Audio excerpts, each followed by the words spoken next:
Die Bank, bei der du seit 10 Jahren bist, kennt deinen Namen nicht. Aber sie kennt jeden einzelnen Euro, der durch dein Konto fließt. Und je nachdem, wie viel davon am Monatsende übrig bleibt, behandelt sie dich wie einen völlig anderen Menschen. Vom abgewiesenen Bittsteller bis zum Gast im Privatbüro mit Panoramablick. Es ist dieselbe Bank, es ist derselbe Mensch. Das hier ist, wie Banken dich auf jeder Vermögensstufe sehen. Von 0 bis 10 Millionen. Doch lass uns ganz unten anfangen. Stufe 1. Du hast fast nichts auf dem Konto. Vielleicht ein paar hundert Euro. Oft allerdings weniger. Für die Bank bist du auf dieser Stufe kein Kunde. Nein, nein, du bist ein Risiko. Dispozinsen von 10, manchmal 13%. Geld, das du dir leihst, weil das Konto leer ist und das dich genau dann am meisten kostet, wenn du es am wenigsten hast. Kontoführungsgebühren für ein Konto, auf dem kaum etwas liegt, Mahngebühren, Briefe statt Anrufe. Wenn du hier einen Kredit willst, ist die Antwort meistens nein oder ein Ja zu Konditionen, die sich anfühlen wie eine Bestrafung dafür, ja, dass du arm bist. Das ist die bittere Logik der ersten Stufe. Die Bank verdient an deiner Knappheit. Je enger es bei dir ist, desto mehr Gebühren fallen an. Die meisten Menschen bleiben jahrelang auf dieser Stufe. Nicht, weil sie faul sind, sondern weil das System hier am teuersten ist. Doch dann passiert etwas. Stufe 2. Du hast es geschafft, 10.000 Euro zur Seite zu legen. Zum ersten Mal hast du einen Puffer. Auf einmal bist du für die Bank kein Problemfall mehr. Du bist diesmal ein Kunde. Und die Bankangestellten, nun, sie sprechen auf Augenhöhe mit dir. Die App schlägt dir plötzlich Dinge vor. Ein Tagesgeldkonto, ein Sparplan, vielleicht eine Kreditkarte mit attraktiven Konditionen.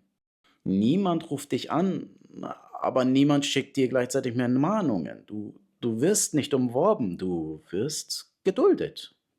Und genau hier machen die meisten den ersten teuren Fehler. Sie lassen die 10.000 Euro einfach auf dem Konto liegen.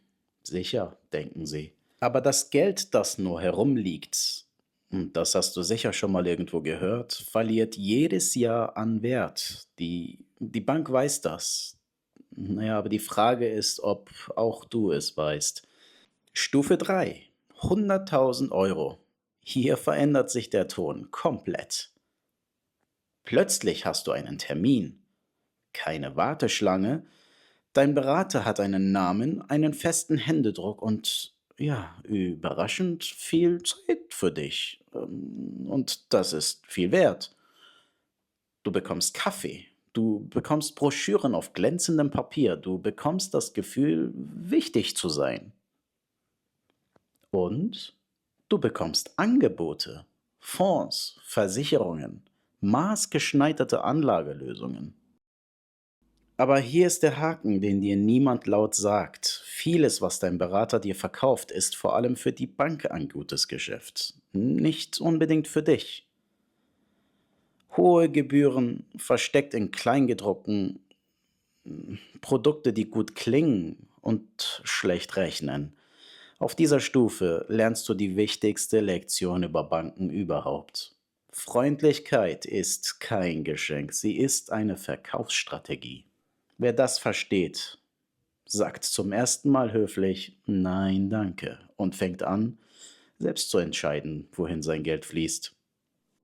Und genau in dem Moment, in dem du aufhörst, dir etwas verkaufen zu lassen, beginnt dein Geld für dich zu arbeiten.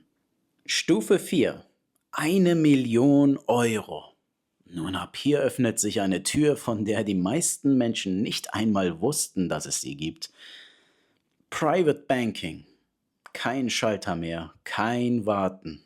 Ein eigener Ansprechpartner mit einer Nummer, die nur du hast. Sie laden dich zu Events ein, Wein, Vorträge, andere Menschen mit Geld.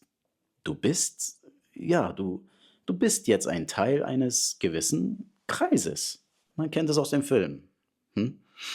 Naja, die Konditionen werden besser, Kredite günstiger, Plötzlich will die Bank dir Geld leihen, obwohl du es am wenigsten nötig hast. Und das ist kein Zufall. Es ist das eiserne Gesetz des Geldes. Wer hat, dem wird gegeben. Wer wenig hat, zahlt drauf.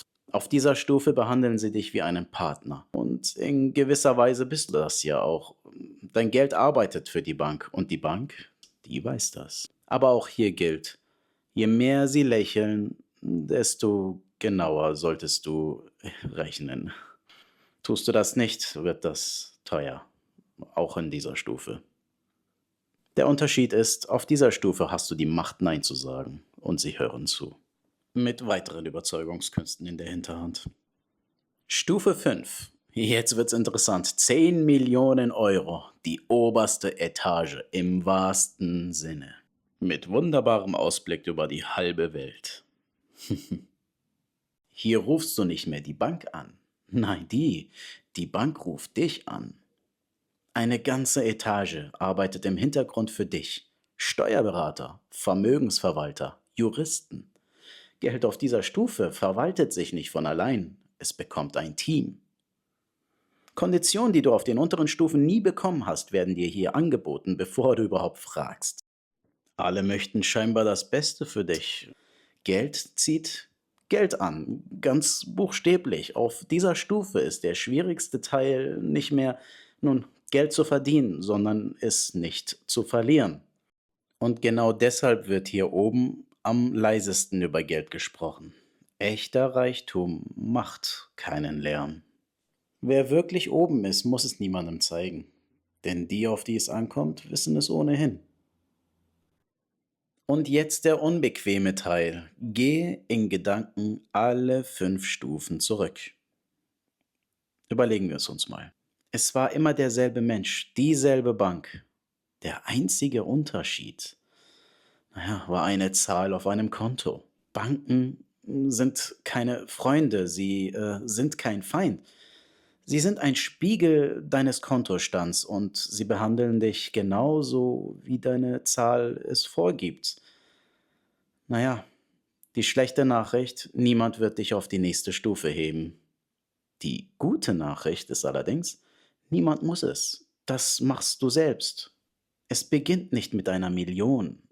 Es beginnt mit dem ersten Euro, den du behältst, statt ihn auszugeben. Und mit der Entscheidung, die Regeln zu verstehen, statt sie zu erleiden. Auf welcher Stufe stehst du gerade? Schreib's ehrlich in die Kommentare und wenn du wissen willst, wie du die nächste Stufe erreichst, dann abonniere. Das hier ist erst der Anfang. Bis bald!